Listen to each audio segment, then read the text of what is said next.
In today's bonus episode, you'll hear my conversation with Yale Professor Emeritus Daniel Kevles on the fascinating story behind the formation of the National Academy of Science, which was founded in part by Henry Wilson.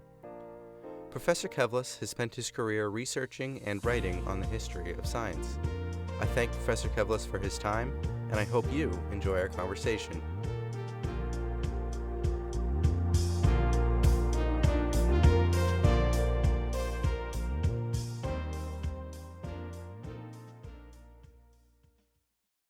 Yeah, my name is Dan Kevles, Kevles, and I'm a professor emeritus of history at Yale University. I have worked for a long time, well, most of my professional career, in the history of science and technology and its interplay with largely American society. I am also co-authoring a history of the National Academy of Sciences, and it's a consulting project for me. And I'm responsible for the history of the Academy from its founding in 1863 through the end of the Second World War. And what I'm going to talk about today comes from the research I've done on that project. Perfect.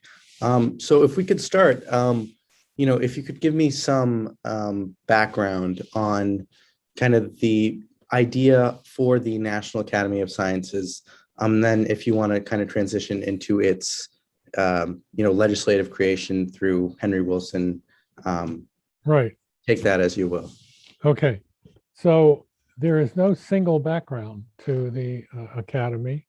It comes out of ideas and initiatives advanced by a small group of scientists, some of whom were in government, some of whom were at Harvard mainly, one of whom was at the Smithsonian Institution in the roughly 10, 12 years before the creation of the Academy in March 1863.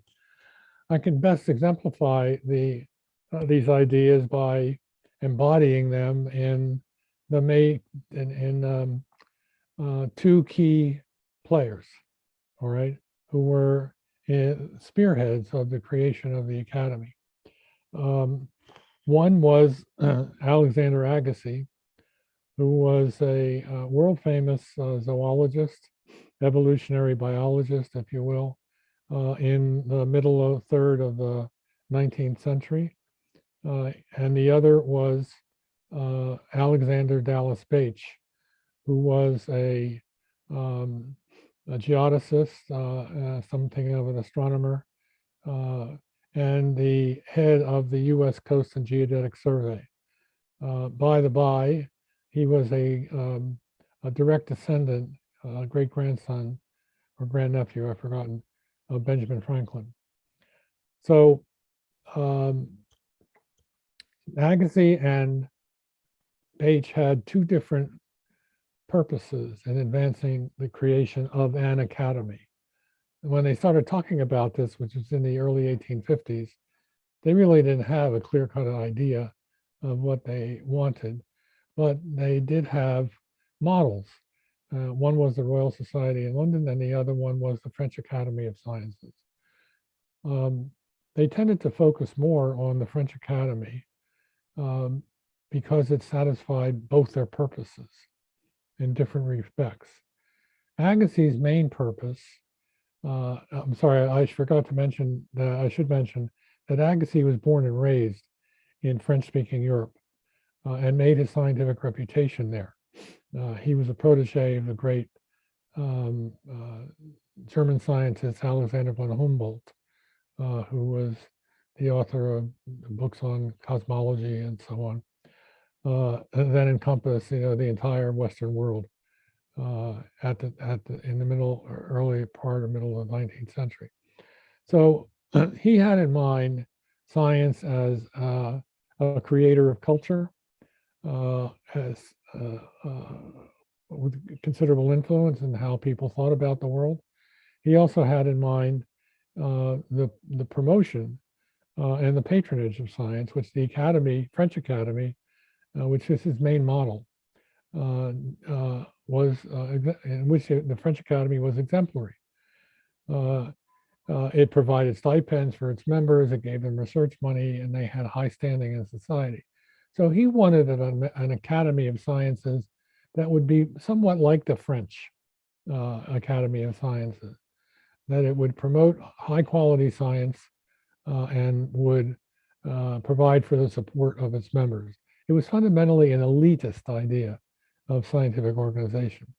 On the other side, Bache was sympathetic with Agassiz's ideas, but as Franklin's grandson or descendant, and also deep in the thick of the politics of science, and it's in Washington, and the shaping of science for public policy, he wanted an authoritative organization that would stand for and advance sound scientific ideas and in the making of public policy.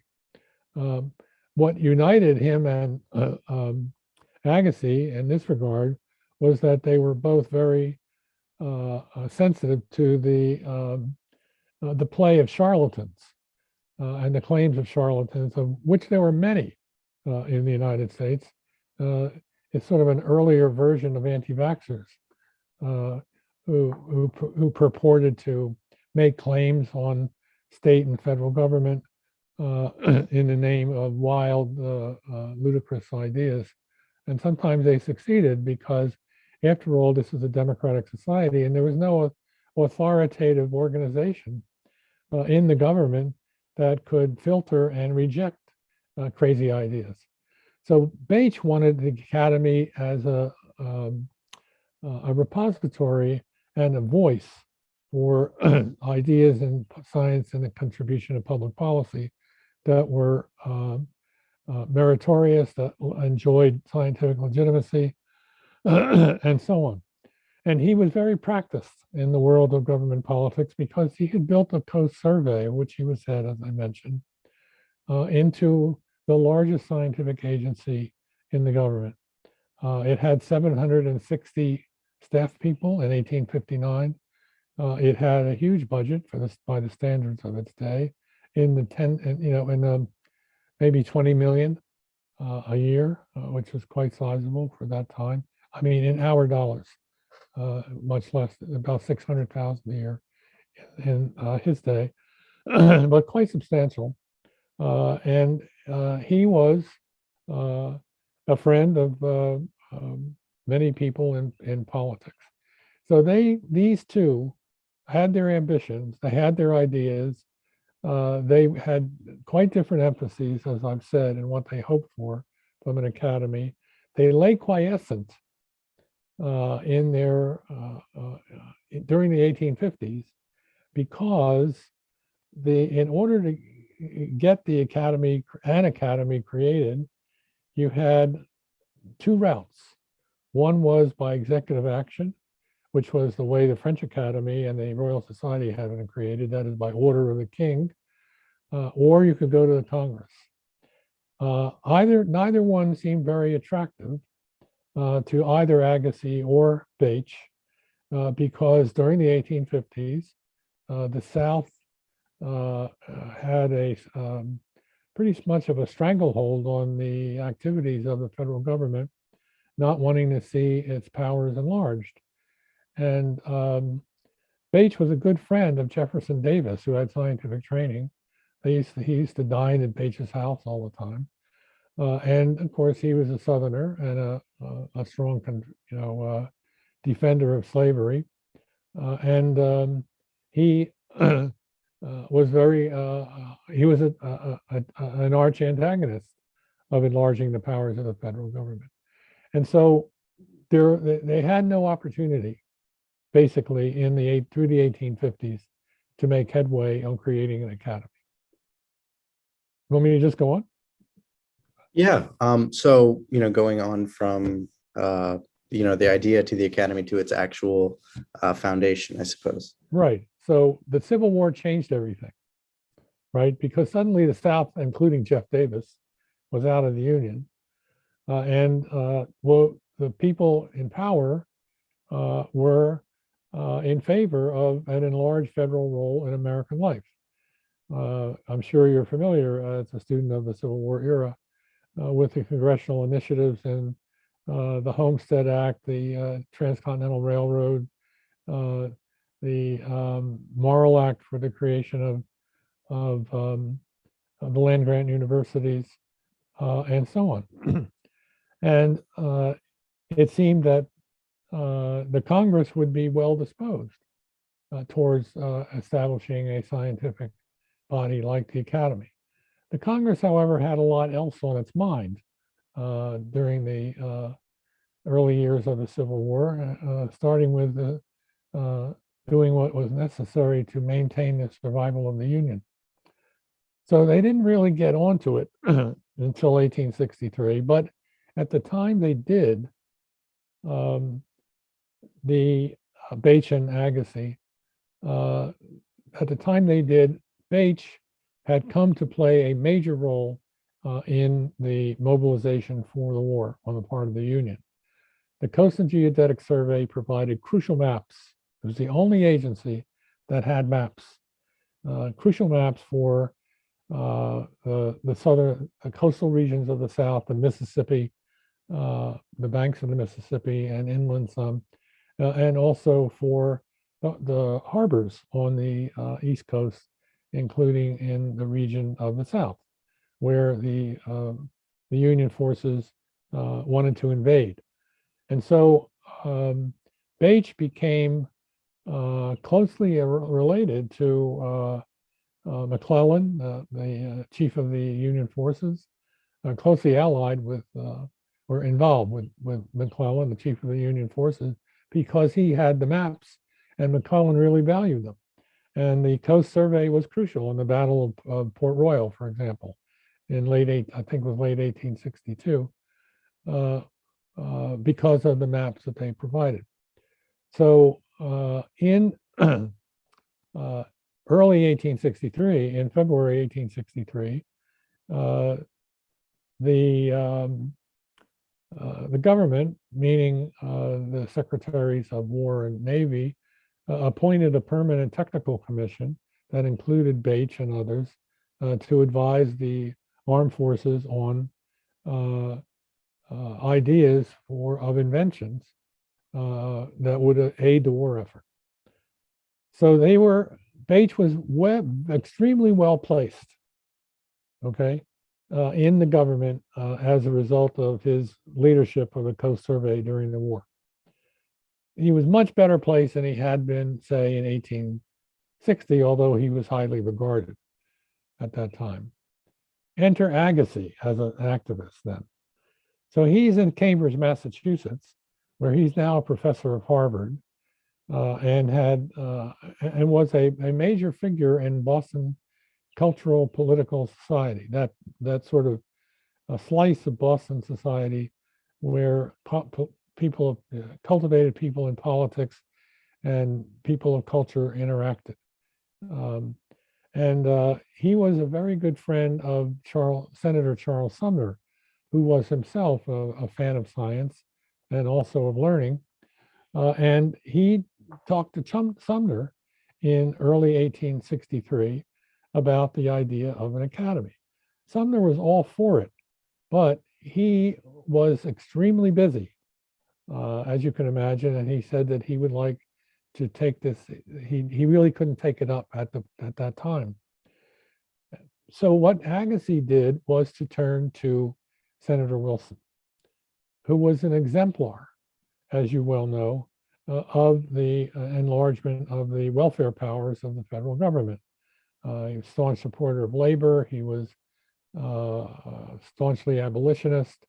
He was an enthusiast of the Emancipation Proclamation, and he supported the Homestead Act, et cetera, et cetera.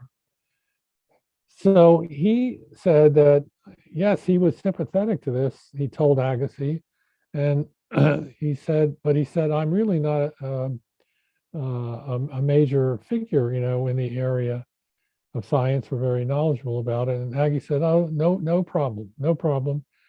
You should get to know Alexander Dallas Bache, who lives in Washington. He lived in a home just to the southeast of the Capitol, which was then under construction. The Capitol building we know and love, and were offended by, whose invasion we were offended by with the insurrection. So Bache had never met Wilson, but Agassiz told him about Wilson, and Bache got in touch with Wilson, and they had a meeting. And Agassiz told Bache, Agassiz told Wilson before Bache got in touch with him that Bache could figure out the plan for the academy so that Wilson wouldn't have to worry about coming up with a plan on his own. So Bache got in touch with Wilson, and he and Wilson met on, I think, a Thursday or a Wednesday in early March or late February of 1863 at Bache's home. And Bache said that they had in mind to create an academy that would advise the government and would provide funds to support the research of its members, and the government would also support the activities of the academy as well, and it would contribute to the making of public policy that was science related, technologically related. So, and what Bache is doing is modeling the proposed National Academy, the outline of it that he provided with Wilson, on the French Academy. The French Academy limited itself to 50 members. And that's what Bache proposed for the initial membership of the Academy. Wilson had no problem with that, but Bache said that he didn't want to offend the members of the American scientific community by naming all 50 members himself, or in collaboration even with Agassiz and the small group who cared about this, who were involved in it. And so what they had in mind was to name 20 founders, and then they would consult, once the academy was created, consult in the scientific community, discuss the matter among themselves, and fill out the rest of the membership, the additional 30. Wilson said, no way. If the Congress is going to create the academy, it's going to want to know the names of all 50 members right from the outset in the authorizing legislation. He also said, we cannot authorize the academy an appropriation for the academy, because if the appropriation is concerned, that has to go before the House. It has to meet as a committee of the whole in the way that appropriation authorizations are normally done. And this is now the end of not only the congressional session in the late February, beginning of March of 1863, it's also the end of the Congress that had been elected, that had come into office in March of 1861. So Bates says, okay, and he said that he would gather together some people. He had some guests coming anyway to his house in the next couple of days, and Wilson would come back, and they would all have for him a full plan, including the names of the people. So Wilson came back on the Friday, and Bache and his allies, which included Agassiz. Agassiz happened to be in town for another purpose. And by the way, to step back for a minute, an important fact I forgot to mention, that Wilson was an admirer of Agassiz, enough so that before Agassiz brought this up the academy to him, he had decided to nominate Agassiz as a member of the Board of Regents of the Smithsonian Institution. So that's why Agassiz approached Wilson, because he thought, well, if he thinks well enough of me to be involved in the Smithsonian, then I can propose to him the academy. And if Wilson was also on the regent a member of the Regents, and I can hope that he would be in favor of the creation of the Academy. So coming back to the meeting in Bache's house, Agassiz comes and Wilson comes, Bache is there, and there are a few others. And they present um, Wilson with a list of names that they had drawn up themselves without consulting anybody that day. All right. Wilson says fine, and then he had two other caveats having to do with money, that the Academy could not get any grants as such from the government. Only it could only receive grants in payment of expenses for any work it might do for the government. So he was making sure that there was the initiative for the Academy could not be charged by anybody in the Congress as simply a way of scientists getting money.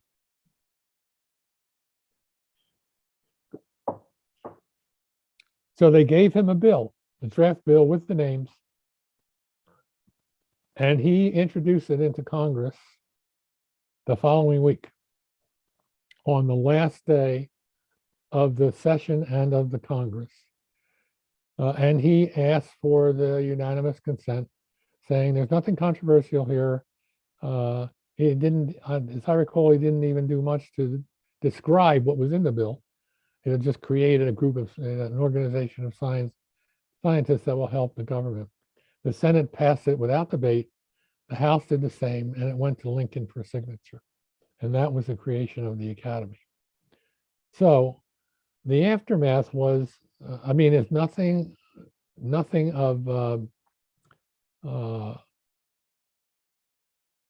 debated in the Congress, nothing debated even in the small coterie of people who cared about science and public policy. And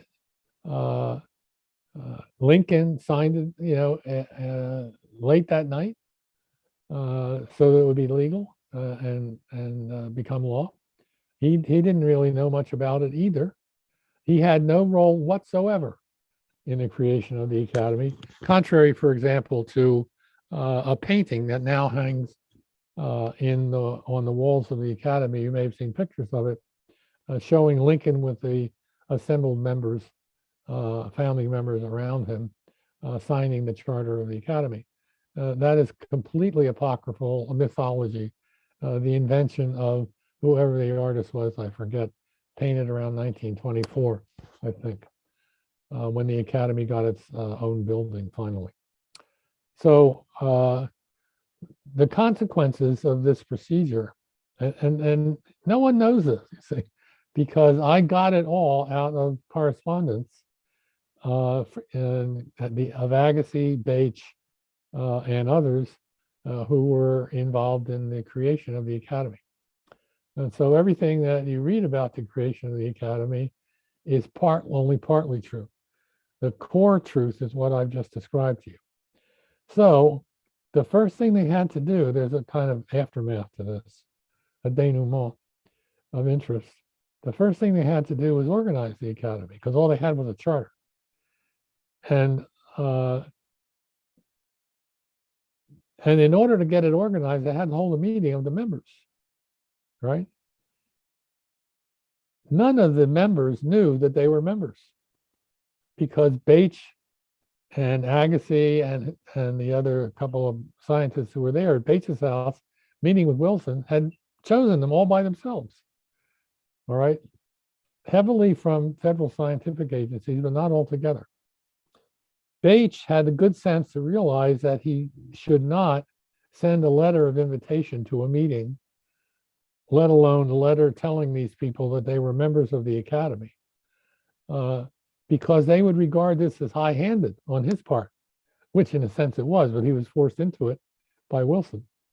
So he had Wilson send the letter, first telling these people, you are now members of the National Academy of Sciences, saying nothing about what the National Academy was, when and how and why it had been created, and inviting these charter members, to an organizational meeting in the chapel at NYU in a day in April. About 30 some of the 50 attended, and they did craft a charter for the academy based on the organizing principles in the law that Congress had passed. And then they started going about their business. But there was a great deal of resentment. The academy got off on a bad foot, an awkward foot, because there was resentment at the secrecy of it, at the high-handedness of it, and also some very influential people really opposed the creation of a national academy. And principal among them was Joseph Henry, the secretary of the Smithsonian.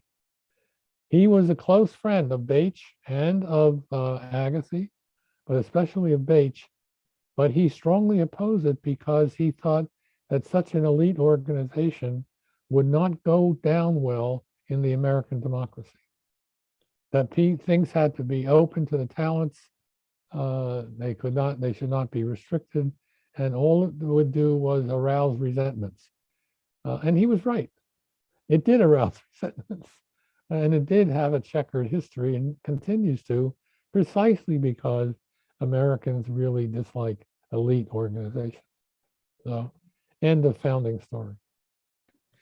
Yeah, no, it's a very interesting dynamics at play here. It's something that's not often considered, and it makes you think about, all of the other different groups and organizations who have been founded over the years and how their stories must be interesting as well, but aren't known. It's, kind of a similar theme to the Henry Wilson kind of story, where he's a very influential figure and an interesting story, but it's not very widely known. So it's kind of funny that he's also involved in this as well. And he did have a shaping influence by saying you have to name all 50 or Congress won't pass it. Right. You can't have any money. Yes. Right. So kind of transitioning into kind of the lasting impact of the Academy on America. So if you want to kind of go through kind of what its function actually is, that's a very long story, Lincoln. Okay, but I will tell you, I will give you categories of analysis of its functions. I mean, there are three of us co-authoring a history of the Academy, and this is a very big book, so I can hardly summarize the functions, and they've changed over the years. But one thing that has been, and the Academy has played a role in advising the government on military matters. It did and played no such role in the Civil War to speak of, because there was this permanent commission I mentioned to you that had been created in February of 1863, which is really doing the job in technical mobilization. So what it has advised the government in the military. It was the principal organizer of the mobilization of science in World War I. It has also advised the government on the creation of different science and the management of different scientific agencies over the last century and more since its creation. It's more than a century and a half now. It has also advised the government on standards of nutrition, for example, on for computing, and on issues of salient suddenness, such as CRISPR, the technique for genetic engineering, and similar things. Also on, once the National Highway Transportation Program began in the 1920s, it has established a standing committee, which I think is still in place, for standards of roads, bridges, and so on. It's played a very influential role at times in high-profile issues of public policy, for better and for worse, in which it has arouse both support and opposition from Congress and interest groups around the country. But one place where it has had a constant role that has been, which is very little known, and we are emphasizing in the book, is in the infrastructure of American life and public policy. So standards for highways, standards of nutrition, and so on. These are used all the time, all over the place. Standards for the internet, et cetera, et cetera. They are not they're not highly sung, but they are fundamentally important. And the Academy entered onto this role in establishing the infrastructure, the technical infrastructure of American life right from the beginning. Okay, and I'll exemplify it again in the Civil War era. As you probably know, the Civil War was the first time that the government embarked on taxation of its citizens outside of the tariff, except for minor instances, moments of excise taxes, like during the War of 1812, etc. Excise taxes are taxes on goods that are manufactured in the United States. It had to impose a large number of new types of taxes during the Civil War in order to pay for the war.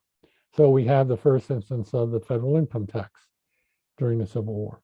But we also have the beginning of permanent excise taxes in the United States during the Civil War. And what would you think is a major object for taxation? Something that's produced domestically. First thing that comes to mind would be alcohol, but Exactly. Good for you. Whiskey. Whiskey. Yes. So they established an excise tax on whiskey. All right. But you had to find, in order to tax whiskey, you had to know what was in it. Right. And you don't need to know, for the taxation purposes, all of the stuff that isn't alcoholic, but counts as the alcohol. Right. So they had to have a reliable measure of alcoholic content. Okay. Now, the measure of alcoholic content goes back to the British in the early 18th century, as I recall. And it was an object of interest to the British Navy. Why? Because they were providing their sailors with a dash of rum every day. So they were the British Navy was a major purchaser of rum, but they wanted to make sure that the rum they were getting was really rum and that it had a minimum level of alcohol, right? So how did they determine that in the early 18th century? Well, they took a wadding from a bullet, they soaked it in the rum and applied a spark to it. If it lit, it had alcohol. If it didn't, it didn't, the rum. So they called this proof of containing rum, and that is where the word proof comes from for measuring the amount of alcohol in whiskey. Well, that's a pretty crude test, right? Whether the thing ignites, the wadding ignites or not. So over the years, there were more and more tests were developed, based in part on being able to know the chemistry of whiskey, et cetera. By the time of the Civil War, people were using proof as a standard measure of alcohol, and there were grades of proof, right? I forget the exact grades, but each correlated with a certain percentage of alcohol in the whiskey.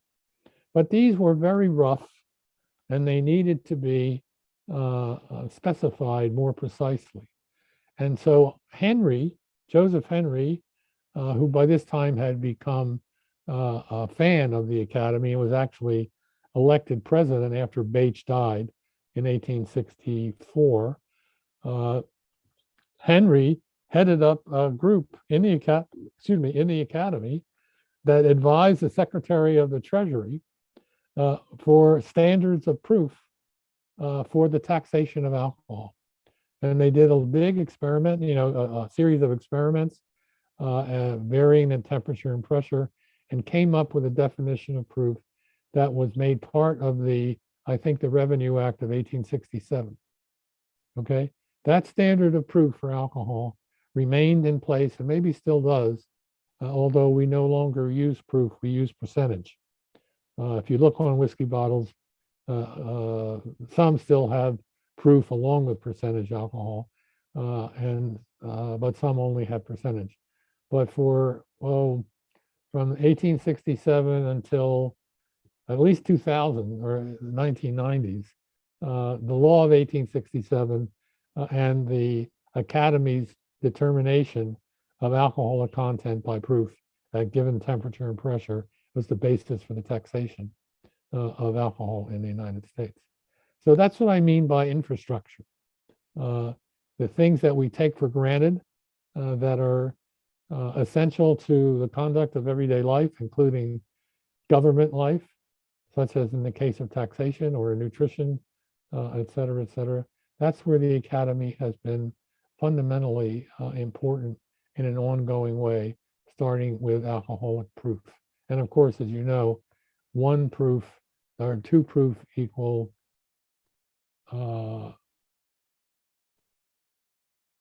two proof equals 1%. Two proof equals 1% of alcohol.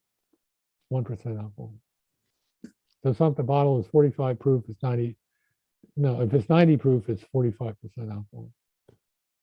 Okay, yeah, right. No, that's that's funny. That's a very interesting anecdote that I think perfectly kind of shows that kind of the far-reaching advantages of having the National Academy. And I also find it kind of ironic because Wilson was very in favor of temperance. So I suppose the taxation of it kind of weighs in the temperance side of things, but well, I don't think that temperance or alcohol was on his mind no, or no. anybody's mind when they were creating the Academy. Well, I know, but yes, but that's funny. So yeah, I mean, we covered everything that I had kind of on my list. There was one thing just kind of going back that you don't have to go in because I think I have a pretty good understanding of it. But so the group of scientists that Bache and Agassiz were associated with, that was referred to as the scientific Lazzaroni. Is that correct? Yeah, they were all members of the Lazzaroni. It was Bache, Agassiz, Benjamin Apthorpe Gould, Peirce, Peirce, who was a very distinguished mathematical astronomer. I'm blocking on his first name. And he was very close with Bache. Bache treated him like a son. And maybe one other at that meeting. There's another one in the Lazzaroni who had played a role in the events leading up to the meeting with Wilson, and that's Charles Henry Davis, who was an admiral in the U.S. Navy, and he had accomplished distinguished feats in the command of the Navy during the Civil War in the Battle of Memphis, for example, on the Mississippi River. But he was also deeply involved in science. His father, he's very socially distinguished, prominent. His father had been a judge of the Massachusetts Superior Court, I think. He was a Boston Brahmin, and hand in glove with the whole crew in Cambridge, including Agassiz.